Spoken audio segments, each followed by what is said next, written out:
vous avez, par vous-même ainsi que par les biais de vos conseils, présenté vos moyens de défense. Et aujourd'hui, vous venez de suivre les réquisitoires du ministère public qui a requis à ce que le tribunal puisse prononcer contre vous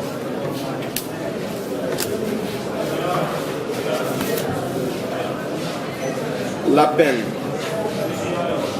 de 3 ans de servitude pénale principale en ce qui concerne la prévention de l'incitation à la désobéissance.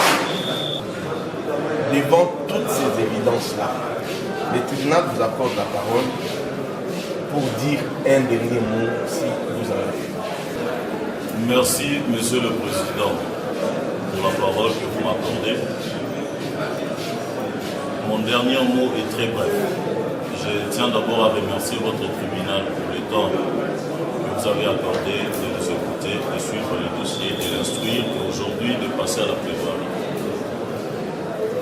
Je ne peux pas dire mon dernier mot, Monsieur le Président, sans remercier toute cette assistance qui est derrière moi, de compatriotes, de militants et de militantes qui ont sacrifié de leur temps. La plupart sont en train de se rechercher. Dans un pays où il n'y a pas de travail, il faut vivre au jour du jour. La plupart sont des pères de famille, des étudiants qui se sont sacrifiés pour venir nous assister ici devant votre tribunal pendant plus ou moins 2 mois. Monsieur le juge, j'estime que je suis innocent. J'estime que je suis un citoyen congolais épris de justice et de paix. Monsieur le juge président, si éveiller les consciences des Congolais est un crime, j'accepte que je suis coupable. Si sensibiliser les citoyens congolais à se prendre en charge est un crime, est une infraction, je demanderai que vous me condamnez, monsieur le juge. Si aujourd'hui, prêcher la citoyenneté, l'éveil de conscience, l'engagement citoyen qui a aujourd'hui une emprise sur la majeure partie de notre jeunesse congolaise est un crime, j'assume que je suis criminel et je demanderai que vous puissiez me condamner.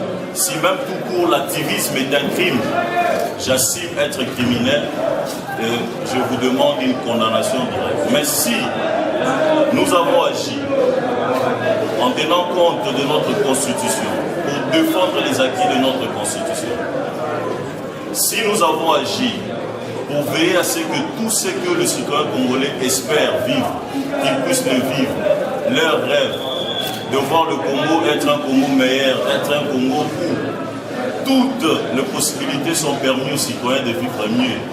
Je pense que c'est ce que nous avons essayé de faire, c'est ce que nous continuerons à faire, parce que ça relève, monsieur le juge, ici même de l'histoire.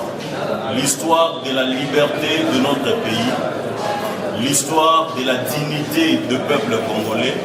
Et si pour cela, ça demande à ce que nous puissions sacrifier notre propre liberté pour libérer le Congo, monsieur le juge, je m'assieds.